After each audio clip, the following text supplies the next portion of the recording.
All right. Well, Eric, here we are together again, and we're talking about well, the topic or the title of our time together is convergence, where religion, leadership, and culture merge, overlap. Yes, And yeah. we've been doing this series on prophetic leadership. And so I'm Dr. Robert White, and I'm with Dr. Eric Betts. In case this is your first time to watch one of our podcast, but Eric, I'm really glad to have the time to talk with you today about this whole idea of prophetic leadership. And the topic today, we're going to turn our attention a bit toward one of the more courageous moments, I think, in modern American religious history when Martin Luther King Jr. stood in that Riverside pulpit. It was it 1967, I think, 1967, Yes, yes. and preached a sermon entitled "Beyond Vietnam: A Time to Break Silence." And really, what I want to talk about together is both the impact of that sermon and how courageous that was at that particular time. There was a lot at stake for King and for his leadership. But the idea of the impulse, the tug of his heart to speak truth to power and not be silenced by all the other things that tend to want to silence us, especially in tumultuous time. I can't say the word right, but in times of Yes. trouble when we are find ourselves in difficult days. So I really think having that conversation will be helpful. In that sermon that he delivered, he condemned the Vietnam War and he challenged he challenged not only political leaders, but also he challenged and condemned the silence of the church and the moral complacency of the nation. And when he did that, as you well know, many people warned him. They said, Stay in your lane, focus on just civil rights. Don't meddle in the political realm of the war." And on that went. That kind of people. In other words, he still got pushback. He still, even though he spoke out, people were still trying to get him to be quiet. And I think when you in a world, the world that we live in, that that tendency is still there. That most of the status quo, most of us, if you're in the status quo, you don't want to hear that dissenting voice. It's troubling. Does that make sense? Yes, it does. And allow me to share also that Dr. King's movement from civil rights to human rights Right, on an international level placed him on the side of other anti-imperialist uh, forces that were emerging at that time. right, So, from the perspective of the United States government, Dr. King was taking sides with the anti-imperialist forces who viewed the United States as a sponsor of violence and colonialism in the world. right, Dr. King entered the Vietnam War in this way. So uh, Dr. King was placing the United States, which views itself as innocent throughout its history, views itself as morally pure, while outsiders critique the United States as a purveyor of violence in the world. And Dr. King even stated this. He said right, the United States is the largest purveyor of violence in the world. So he's positioning himself not as a loyal American. I'm speaking this from the perspective of those Yeah. who who Yeah. have the uh, who are holding the levers of power. He is being unpatriotic because within American consciousness and within American propaganda, the populace is supposed to support the military actions, I should say, military engagement, no matter what. And Yeah. so this caused King to be viewed as not only this, see, civil rights was a disruption of the domestic Right. sphere, but now King is becoming a disruptor on an international scale, That's right. painting the United States in a negative light before others. But Dr. King's position was is that I first I'm a human Right. before I'm a citizen of the United States of America. And Yeah, that's right. so very often in American history, you're supposed to be a citizen first You're right. and Isn't a it, human next. Yes. yeah, that's right, Eric. Yeah. It's interesting, isn't it, that we, you know, I think what King was doing, he acknowledged national boundaries, but he wasn't defined by them. Right. Uh, Yes. Yes. and it seems to me that that's a distinction that still needs to be made today by people of faith, especially, but by all of us, that we are human beings. We are bound together. We ride on the same planet. We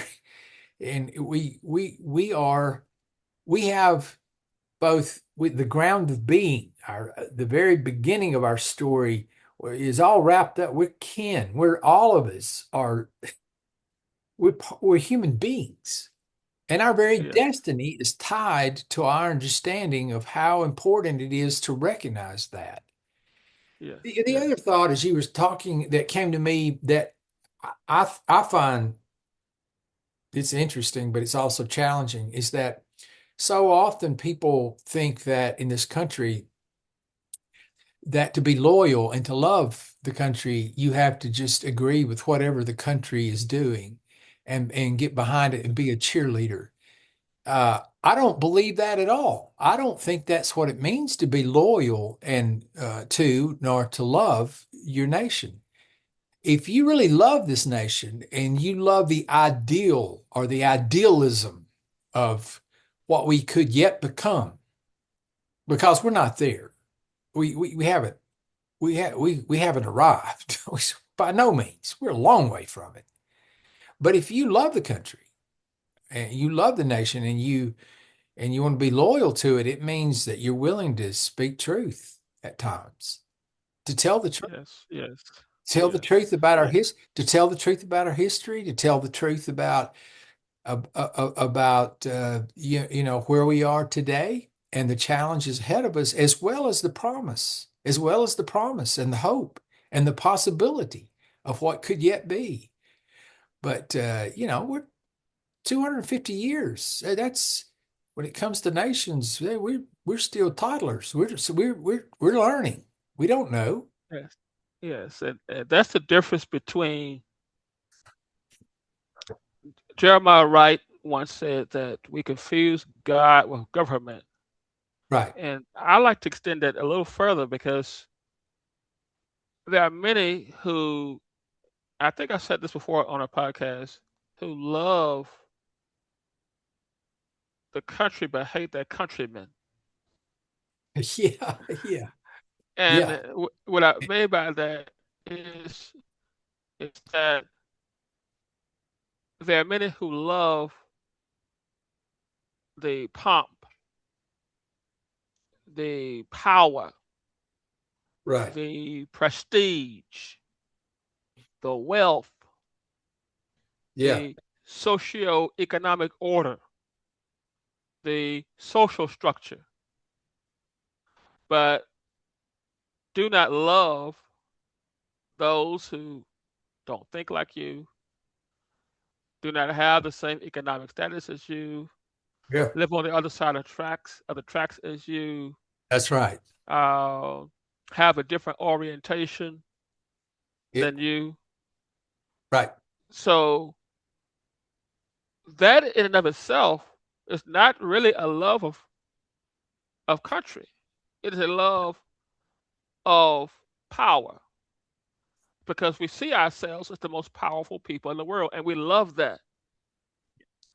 But we do not love so very often, we do not love the people who are the actual victims of that power because there are many who are victims of that power are not only across the waters, but there are those who are victims of that power right here Right here. within the borders of this country. And that's where many people confuse. Right. When they think of the country, they think of the flag, Right. the military parades, 4th of July, Yeah. but do not love the poor, do Right. not love those who are going hungry, those who are living in food deserts, uh, those who are behind bars, not because Right. of violent crime, but because they are trapped in the system. That's Do right. not love those. And so you cannot say you love the country and you want to erase certain sections of the country or deny a voice to those who are seeking to struggle for their own advancement within the country. So that is actually uh, unpatriotic. There's a difference between Michael Eric Dyson writes a book and he talks about the difference between patriotism and nationalism. And what Right. we actually have is not patriotism; it's actually nationalism. Yes. Let me share this with you. My son said something years ago. I kind of got tickled by it because our children stand up every day in school and they say the Pledge of Allegiance. And you know what he said to me one day? He said, "Daddy, I pledge allegiance already. Why do I have to keep doing it every day?" So, in Right. other words, once you say your wedding vows, you said it already. You don't Yeah. repeat Right. the wedding vows every day. Right. Right. It's a part of that whole. I know this may disappoint a lot of people, but that's all a part of the propaganda Yeah. Right. to get us to Right. love Right. the power that is America, That's good. to place that in us so that we begin to believe the illusion of who we are, That's right. so that if we have to make a choice between peoplehood and nationalism, we're going to choose nationalism every time. Yeah. Right. Yeah, that's right. Yeah. Could I say it this way that maybe we are more concerned and in love with the power than we are with the promise of our nation. Yes, yes, yes, We yes. want power and prestige. We want that. And God forbid, so should someone try to offer a dissenting voice or someone, and this is true not only in communities, larger communities, but Eric, I hate to say it, I think it's true even in faith communities Yes. that there is this subtle effort to silence uh, those who would offer a dissenting voice and offer critique of what's happening in the country, with the use of our power in the world and the way in which violence is so readily and easily used, the lives that have been destroyed. No one wants to talk about this. Instead we talk about the cost of the war.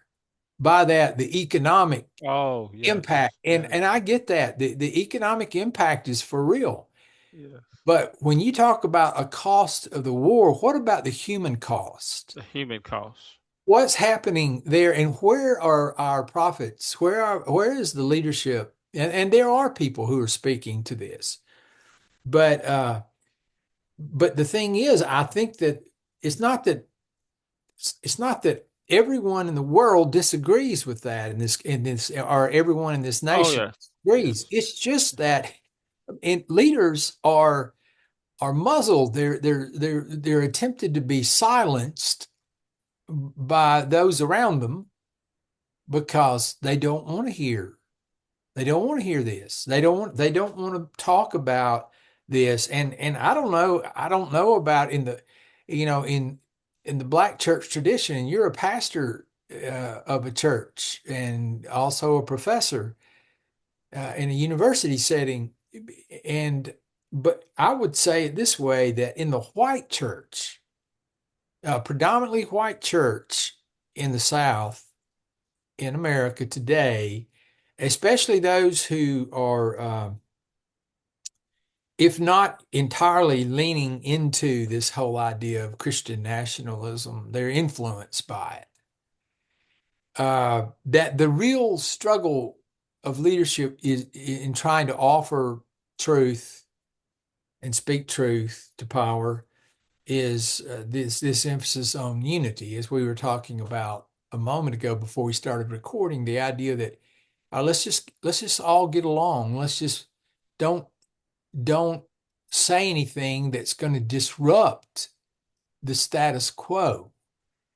But what is often forgotten and swept under the rug in the white church, evangelical churches often, is the understanding that unity means that every voice is heard, that everyone is welcome at the table, that we are all equal under God, that we all have rights, and that we are connected, all of us, to each other. And so, what's really being called for is not unity, it's uniformity. In other words, just agree with me and we'll be fine. Yes, yes, And you can yes, yes, belong. And you can belong and be a part of community, and but don't disrupt this thing. yes, yes. It's one thing that you mentioned about the evangelical church, and I wrote quite a bit about that in my book entitled Reconciliation. Right. Right now, in the black church, there are so many who are hurting right now. And I mean, there's a lot of pain going on right now. As you mentioned, the silencing of voices in Right. this uh, uh, there's a season. We're living in a season where many of our congressional representatives who have made us proud, who have uh, who have spoken for us and who have been a voice for us, are being erased out of Yeah. their congressional districts. Uh, uh, so this creates a lot of pain because this not only is this happening, but the evangelical church either seems not to be concerned or even supportive of this effort because it's all about preserving the status quo. So that's where the division comes. That's right. And so That's right. in this, in Tennessee, for example, many are looking at that. Uh, they were protests in Tennessee due to this uh, Yes. erasure of those congressional seats, erasing Memphis off of the uh, Yeah. those voices who spoke for Memphis, erasing them. Uh, there are there was a move today, or was it yesterday? But recently, over the past few days, the black lawmakers in Tennessee were stripped of all of their committee assignments because they would not condemn the protests that were happening and were actually supportive of the protests. Right. Uh, and this move was made by those who held the power because, in their minds, this is our only way to be able to move uh, in in a way where we can enjoy our own comfort while bringing about these changes at the same time. So according to so this was an effort so that they could experience what they define as peace Yeah. when the lives of others are being disrupted. Yeah, exactly. That's right. And that's not peace. That's not Yes. peace. That's not Yes. unity. The whole idea of silencing dissenting voices, uh, especially voices that would dare speak against violence or racism or Christian nationalism or economic injustice, anything that has to do with the abuse of power or social justice, those voices are threatening Yes. to those who are at the moment hold the power, have the power, or they perceive they do. And so anytime you speak into that, you're told on the white evangelical side of the church, you're often told, don't say that. You're being divisive. Yes. Being divisive. Why can't we just get along?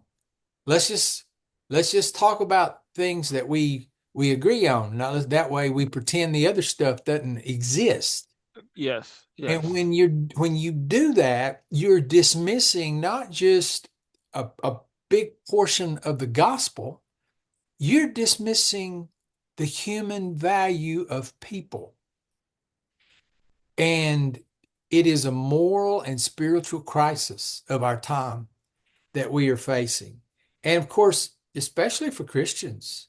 I mean, my goodness, Jesus understood this. He was a dissenting voice. He was a dissenter.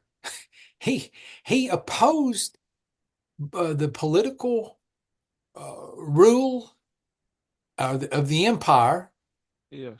and was critical of the elite religious part of leadership in his own Yes. tradition, Yes. Yes. to the point that he was crucified. Uh, and so I just think one of the great temptations of our time is to want to try to merge the flag and the cross. Uh, and in other words, to confuse Christianity with nationalism, to merge them together, and that's happened in our time with a lot of the church, with a large segment of the church, and or to wrap ideology in the language of faith, or to baptize power as righteousness, as though Yeah. it was by divine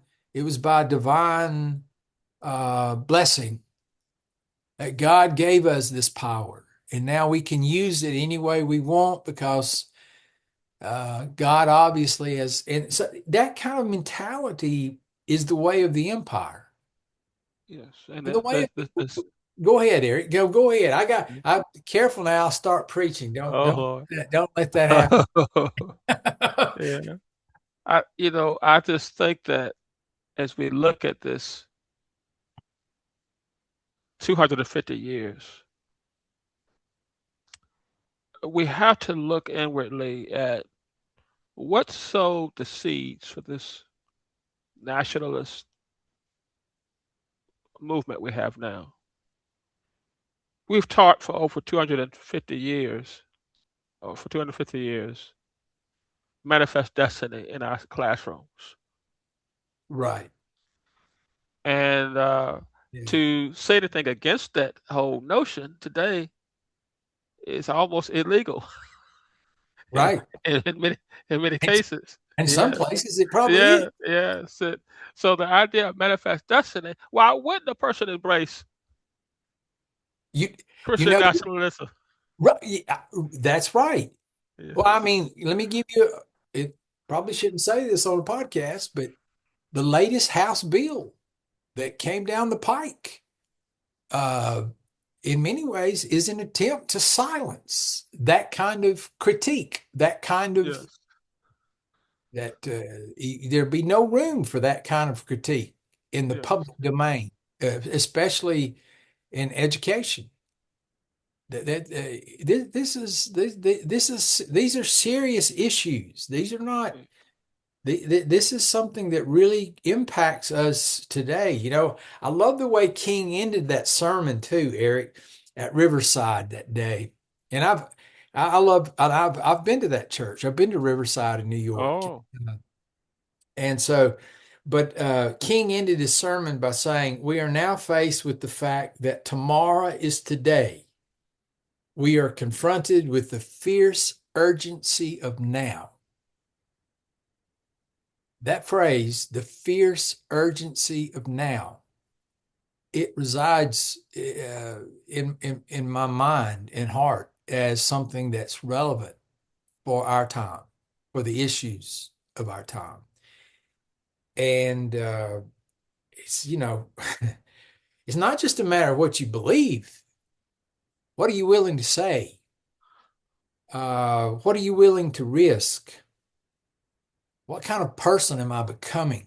yes, yes, yes, All of those things I think, are just important. And I know you and I've talked about this, and I know you agree with this, but you know, the idea that you can't follow Jesus practically in the world today because his kingdom was a kingdom of love, and at the end of the day, love is just an emotion and it's weak.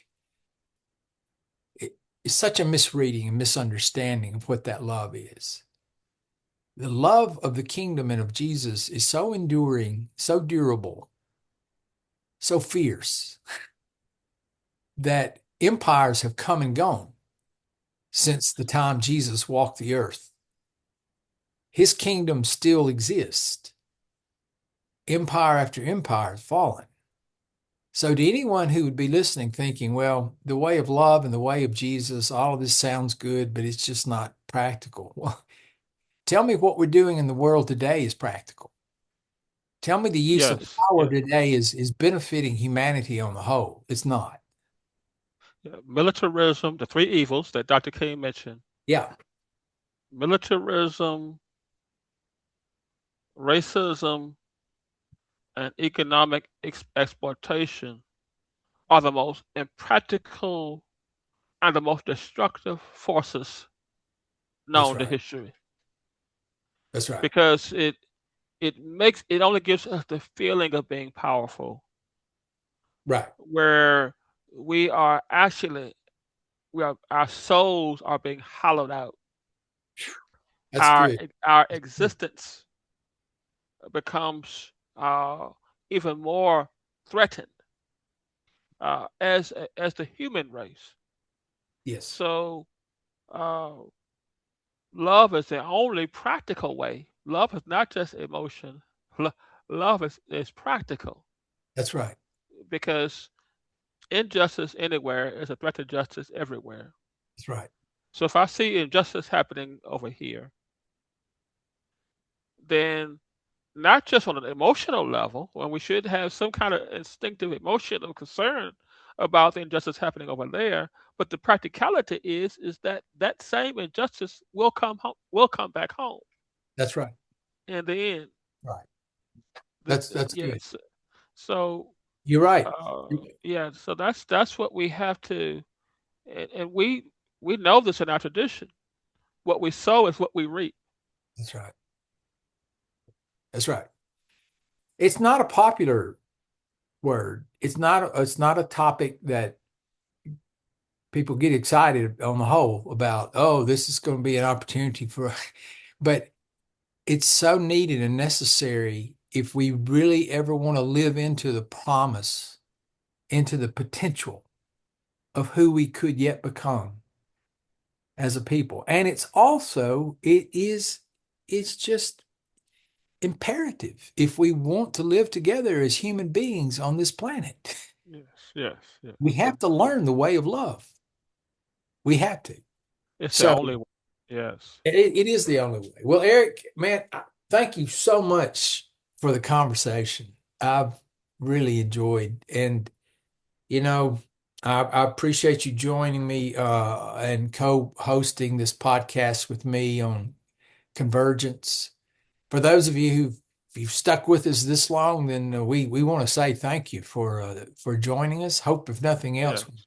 stir something up in all of us that to think about. And so until next time, speak truth, walk humbly, lead courageously, and never confuse silence with peace. Yes, yes. Thank you, Eric, for joining me. Thank you.